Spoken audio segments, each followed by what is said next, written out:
Ya tenemos nuestro primer invitado, él es el doctor Ricardo Vanegas Cortázar, asambleísta de Pachacutic, y va a exponer el tema sobre el juicio político al defensor del pueblo y la ruptura con el gobierno nacional. Orlando Murillo y Ana Belén Santos le saluda, doctor Ricardo Vanegas. Bienvenido a OMC Noticias. Buenos días, gracias por la entrevista. ¿Cómo está, doctor? Buen día. Inicio consultándole más bien el segundo tema. ¿Hay una ruptura cierta, o más bien, ha habido algún acuerdo suscrito con el partido de gobierno, con Creo, frente a lo que hoy estamos viendo en las informaciones? La señora Yori se dispara contra el gobierno, contra Alexandra Vela, el jefe de la bancada de Pachacutic también lo hace. Vemos ahí un fuego cruzado que se está dando, cuando el gobierno lo que ha anticipado es que si en el caso de que sus proyectos de ley que enviará a la Asamblea Nacional no son tratados en beneficio del pueblo ecuatoriano, consideraría ir a consulta popular para una decisión directa del pueblo ecuatoriano. ¿Les ha lastimado mucho eso a la bancada, doctor, y a la Asamblea Nacional? Porque hay otros elementos también de otras tiendas políticas que también han reclamado, como el caso del Partido Social Cristiano. Buen día. Buenos días. Quiero empezar aclarándole que entre Pachacutic y el gobierno nacional nunca ha existido un acuerdo o un convenio que permita la conformación de un cogobierno del presidente Guillermo Lasso.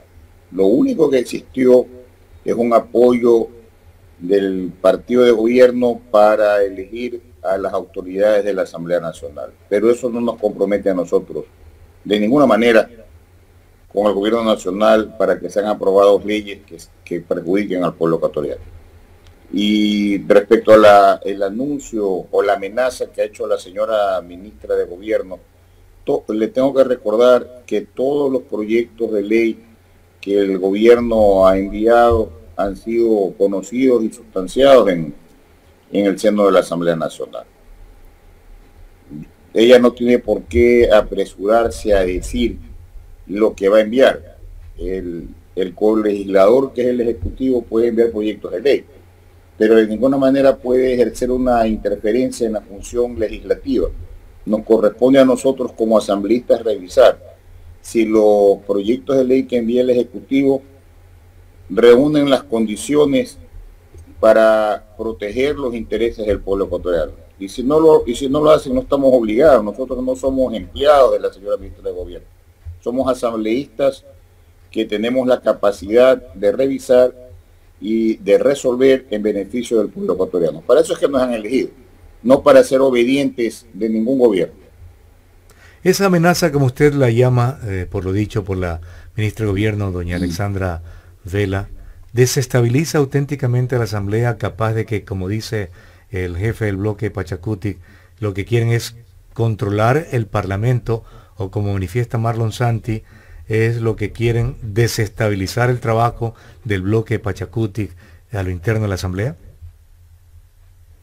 La intencionalidad de la señora ministra de Gobierno va conducente efectivamente a querer crear un caos en el manejo que se ha realizado dentro de la bancada Pachacutic. Nosotros, desde que hemos estado en el ejercicio de nuestras funciones, hemos presentado el mayor número de proyectos de ley como bloque. Hemos presentado 2 juicios políticos, el actual del defensor del pueblo y el que viene contra el contralor Celi. La pregunta es: ¿qué ha hecho el bloque de gobierno? Uno tiene que remitirse a la actuación que cada bloque de asamblea ha venido actuando. Y hemos sido objeto de un ataque sistemático por parte de terceros, que ojalá no sea por parte del gobierno, que nos ha motivado a realizar una investigación y un reclamo.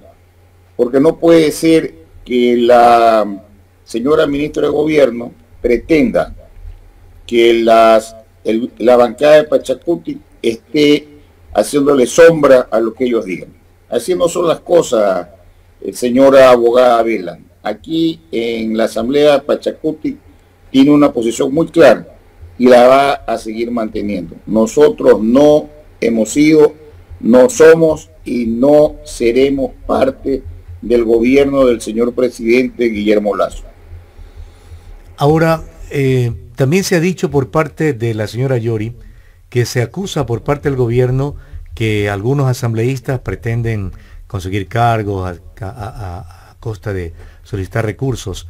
No hemos oído eso del gobierno, pero a lo mejor se lo ha dicho, ¿verdad? No puntualiza quién lo ha manifestado de parte del gobierno. Lo que sí hemos, y el público y el país sabe, que Fernando Villavicencio es quien ha puntualizado algunos hechos. El tema de la compra de los vehículos de alta gama por parte de la presidenta de la Asamblea, el tema de la señora Rosa Cerda de Pachacutic, el tema de la señora Bella Jiménez de Izquierda Democrática, que está siendo también investigado por supuestamente cobrar recursos económicos a personas para darle cargos en la Asamblea Nacional, y además porque en alguna sesión se manifestó también acusando a su persona en torno a un supuesto contrato con Petroecuador y una empresa supuestamente de la cual usted es accionista. Pero no hemos escuchado que del gobierno se pretenda acusar de estas situaciones de venta para tener cargos públicos a diputados de la Asamblea Nacional. ¿Ha existido aquello? Mire, para irle respondiendo en partes, el señor asambleísta Villavicencio está siendo objeto de una queja que yo he presentado, porque cuando uno emplea la doble intención en sus intervenciones y quiere generar un descrédito en contra de un asambleísta sin tener la documentación, evidentemente está causando un daño. Yo soy accionista de una empresa, esa empresa ha sido accionista de un consorcio, ese consorcio ha dado un servicio, no tiene ningún tipo de responsabilidad civil ni penal por los informes de la Contraloría General del Estado una vez que ha terminado el contrato. Esa es la verdad. Luego él ha insinuado como que yo estoy vinculado a un proceso que se conoce como Las Torres, lo cual es mentira. Yo no soy objeto de investigación por parte de la Fiscalía General ni por parte de la Contraloría General del Estado, porque eso no ha sucedido ni sucederá. A nadie pueden investigar si no ha participado en un acto. Seguramente el señor Villavicencio, que tiene el afán de querer dar noticias, pero que desconoce lo que es la materia jurídica penal, se ha atrevido a hacer afirmaciones por las que tendrá que responder. Le interrumpo, doctor Vanegas, porque en la comparecencia que la fiscal hizo esta semana ante la Comisión de Fiscalización por el caso del Defensor del Pueblo, ella dejó entrever, y no sé, me corrige, dejó entrever que sí había un proceso que se había indiciado en la Fiscalía que tenía ya alrededor de 50 cuerpos en torno a lo que denunció Villavicencio sobre la empresa Oro Negro, si no me equivoco. La fiscal general lo que ha dicho, y no en la comparecencia del Defensor del Pueblo, sino en la comparecencia del Contralor, es que hay una indagación previa por supuesto tráfico de influencias contra quienes eran en su momento los administradores de Petroecuador. El tráfico de influencias, señor periodista, no puede iniciarse nunca contra los representantes legales de una empresa. Pero yo no he sido representante legal tampoco de ninguna empresa. El tráfico de influencias, le reitero, es una indagación previa que se inició el año 2017. Estamos en 2021. Y eso es contra Alex Bravo, no contra el representante legal de Oro Negro. Bien. Para que quede esto bien claro y para que no sea sujeto a malinterpretación. Si usted le hace una pregunta a la fiscal general y ya tiene tantos casos y le pregunta si hay una indagación previa, pero no dice por qué tipo penal es, y ella responde a base de lo que le están preguntando, obviamente puede cometer una equivocación, pero en la fiscalía hay una indagación previa exclusivamente por el delito supuesto de tráfico de influencia. Hay que revisar el Código Integral Penal para saber que ese delito solo lo pueden cometer los funcionarios públicos y nadie más. Son las 7:44, estamos dialogando con el asambleísta de Pachacutic, doctor Ricardo Vanegas Cortázar. También Ana Belén Santos tiene inquietudes para usted, doctor Vanegas. Me quisiera también responderle el caso de los otros asambleístas que usted ha señalado. En el caso de Bella Jiménez hay unas conversaciones vía chat que tendrán que demostrarse si han sido legalmente obtenidas y si los teléfonos de ella han sido interceptados por terceros. Porque combatir un acto de corrupción con otro acto de corrupción, que además implica 3 tipos penales que se estarían cometiendo, significa que hay que investigar quién interceptó ese celular. Pero para que haya un acto corruptor por parte de un asambleísta, es necesario que también la otra parte haya participado. El ministro de Transporte fue convocado a la Comisión de Fiscalización y él afirmó que se ha reunido varias veces con la asambleísta Bella Jiménez, pero que en ningún momento ella le ha propuesto ningún cargo público y él tampoco ha nombrado a nadie. No es que si un asambleísta ha pedido un cargo público y un funcionario de este gobierno se lo ha entregado, los responsables son los dos. No puede haber solamente un responsable.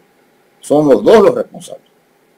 Y respecto al otro tema, que es que habría recibido dinero de alguien que ha querido ocupar un cargo dentro de la asamblea, eso ella tendrá que justificarlo. Por eso casualmente se ha abierto un expediente para sustanciar una posible destitución y ella tendrá que demostrar que eso es verdad o que eso es mentira. Mientras tanto, existe el principio de la presunción de la inocencia, que nadie pueda adelantarse a decir que ella es culpable. Hay que seguir los procedimientos. Y en el caso de Darwin Pereira, también quedó claro que lo que ha hecho el asesor de él, tiene que explicarlo el asesor, pues eso no es responsabilidad del asambleísta. Las expresiones de la presidenta Yori tendrán alguna razón de ser, pero yo le puedo asegurar que los asambleístas no hemos sido elegidos para ir a pedir cargos públicos a este gobierno. Hemos sido elegidos para legislar y para fiscalizar, y que lo estamos haciendo. Pero hay una campaña de desprestigio que es evidente que se está realizando de una manera equivocada, porque a nosotros no nos han elegido para ir a confrontaciones con otros asambleístas. Y cuando confrontan con nosotros y nosotros les damos las respuestas, ellos aducen que tienen inmunidad parlamentaria. Vámonos poniendo de acuerdo en las cosas, señor periodista. En la vida nadie puede lanzar basura sin esperar una respuesta. Al menos conmigo se han equivocado. A mí me tendrá que responder ante el CAL el señor Villavicencio. Bien, como usted lo ha comentado, doctor Vanegas, pues la Asamblea Nacional en la actualidad está enfocada más en la fiscalización que en legislar. Pero ante los casos de irregularidades que existen en la actual Asamblea, que han sido descubiertos de una manera impresionante y como dominó, ¿no cree que la postura del gobierno es acertada? Es decir, se va a decidir entre el mismo ciudadano.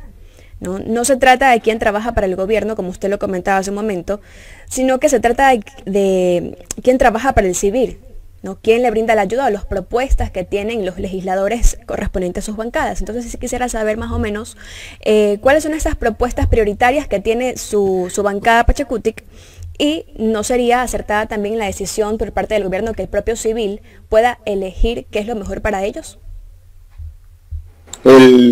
El ciudadano ecuatoriano ya eligió que es lo mejor para ellos. Y por eso nos llevó a nosotros a la Asamblea Nacional y al presidente Lazo lo llevó al gobierno nacional. Él está haciendo su función y nosotros estamos haciendo la nuestra. Pero si el presidente Lazo envió una proforma presupuestaria en la que quiere reducir las asignaciones para educación y para salud, tenga la seguridad que nosotros no vamos a estar a favor de eso. Y si además quiere dictar una ley a través de la cual quiere flexibilizar los despidos de los empleados en el Ecuador, tampoco podemos apoyar eso. Nosotros tenemos que proteger la estabilidad laboral y el empleo de cada ecuatoriano y ecuatoriana en este país. Para eso nos han elegido. A nosotros nos eligieron para proteger a los empresarios ecuatorianos en cuanto a tomar medidas que perjudican al empleado. Para eso no nos han elegido y tengan la seguridad que en eso no va a tener nuestro respaldo. Que perjudican al empleado se refiere a los funcionarios públicos que ha despedido Guillermo Lasso, que tenía 900 y ahora 600. No sé a cuáles funcionarios públicos, pero hay procedimientos para separar a un funcionario público. Si usted tiene un contrato de servicios ocasionales, simplemente se cumplió el tiempo y se fue a su casa. Pero si usted es un funcionario de carrera, la misma Constitución establece que el servidor público solo puede ser desvinculado por un acto de corrupción, por fallecimiento o porque la partida presupuestaria va a ser eliminada. Y para ser eliminada tiene que seguirse un procedimiento. De lo contrario, no se puede sacar a un funcionario público.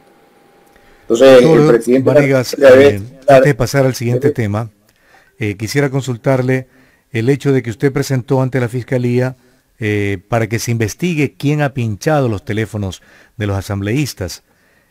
¿No considera que cuando uno llega a un cargo público debe ser mayor transparente ante ese público que lo eligió?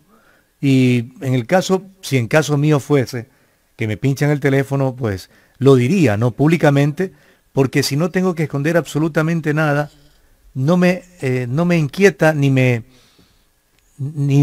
interesa que me lo pinchen o no, porque el funcionario público debe ser eso, público, y exponer públicamente hasta su vida para que el pueblo conozca exactamente de su acción a favor o no, en contra de y contra quién. Mire, la Constitución Política del Ecuador establece con claridad que hay la intimidad de cada persona que no puede ser de ninguna manera expuesta, la intimidad.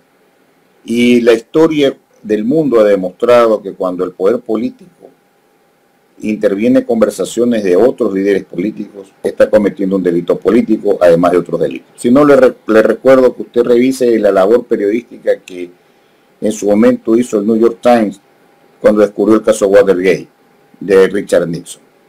Claro que se pueden exponer las conversaciones de los señores asambleístas, pero hay que seguir un procedimiento. Está en la ley el procedimiento. Yo no tengo un privilegio o puedo ser tratado de una manera distinta que el resto de los ecuatorianos. Si a usted, que es un ciudadano ecuatoriano, nadie le puede intervenir su teléfono sin una orden judicial, ¿por qué a mí, que soy asambleísta, sí lo pueden hacer? Vámonos poniendo de acuerdo. En el Ecuador hay leyes y todos tenemos que ser tratados de igual forma. Yo no estoy diciendo que no se expongan las conversaciones de los celulares de los asambleístas. Lo que quiero saber es cómo se obtuvo la información. Si fue un tercero que busca desestabilizar la asamblea o si fue el propio Estado.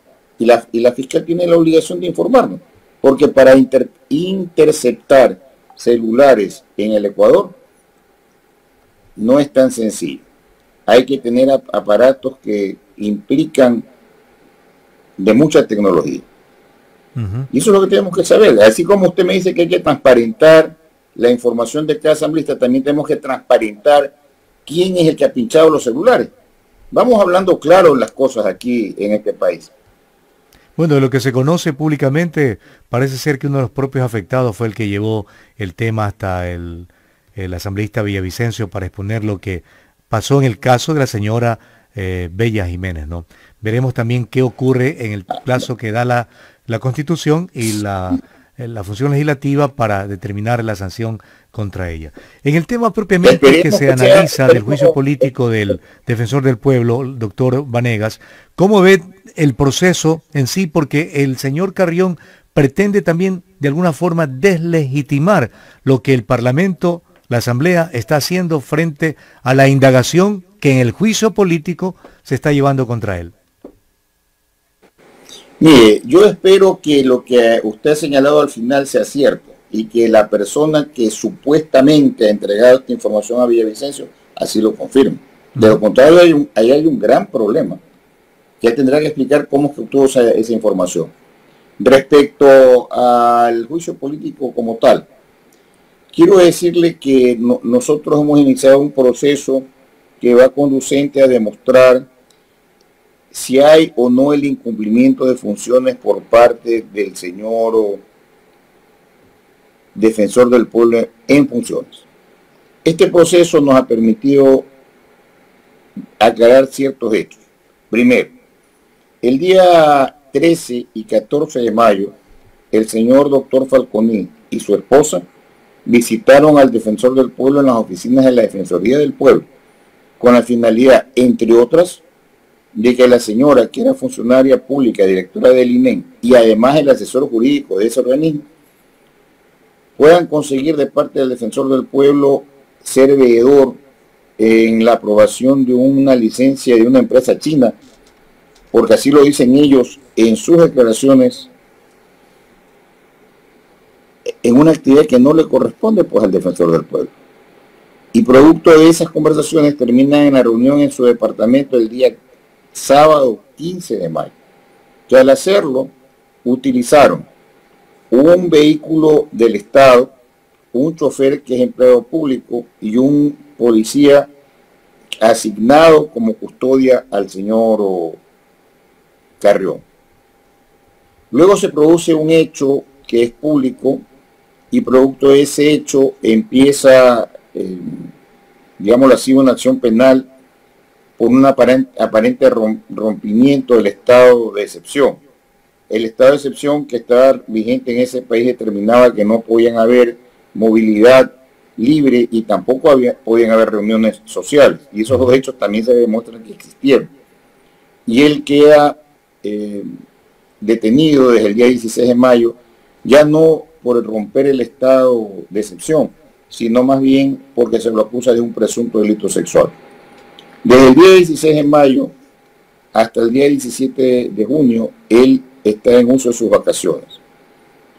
Está demostrado con las declaraciones de los funcionarios de la cárcel número 4 y por el mismo manuscrito que me hace llegar la gente que trabaja en la cárcel 4, que ha sido firmado ese manuscrito por el doctor Freddy Carrión, que el día 18 de junio el doctor Carrión no tuvo acceso al internet y a las computadoras.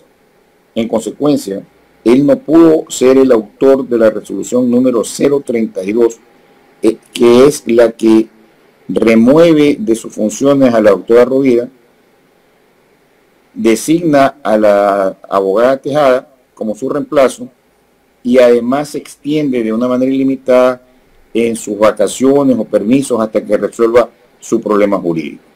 Sino que por el contrario, él reconoce que ha entregado a un tercero, es decir, abogados de él, para que a nombre de él puedan firmar resoluciones dentro de la Defensoría del Pueblo. Resoluciones que van conducentes inclusive a remover a la vicedefensora del pueblo.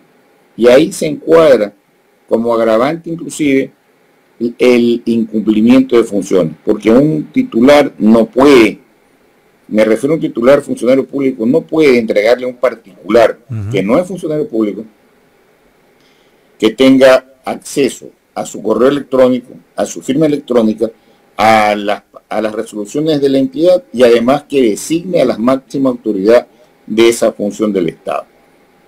Yo no veo que se haya pretendido deslegitimizar este proceso. Él lo que ha usado es esta vitrina para tratar de ser escuchado respecto a la acción penal que por el supuesto delito de abuso sexual se sigue en la Fiscalía. Pero la señora Fiscal General ha sido muy clara en su intervención el día de anteayer, en señalar que hay dos elementos de convicción que han permitido la acusación y por la cual se encuentra privado de la libertad el señor Carrión. Creo que él es resumido, yo no veo cómo no pueda llegarse a la sanción de Carrión en el juicio político. Y mire que no me estoy refiriendo a los $46.620 que el Ecuador pudo conocer que fueron encontrados en ese departamento en el amanecer del día 16 de mayo. Porque ya la fiscal general ha señalado que por ese dinero se ha iniciado una indagación previa por un presunto delito de peculado que vincularía al doctor Falconi con ARTSA, y es la compra de medicinas para el municipio de Quito. Doctor Vanegas, gracias por el diálogo aquí en OMC Noticias de Ecuador en directo. Quedo agradecido por su comparecencia y estaremos en contacto para seguir analizando, porque lo trascendente de todo esto, doctor Vanegas, es que la ciudadanía conozca el criterio de ustedes, que son los protagonistas en términos políticos, que están en el día a día de la Asamblea y que buscan justamente la proyección de este país, capaz de que vayamos entendiendo e interesándonos todos en ser parte para empujar hacia un mismo punto este carro llamado Ecuador. Gracias al doctor Ricardo Vanegas Cortázar, gracias a usted por la entrevista y por su diálogo aquí en OMC Noticias. Buen día. Gracias.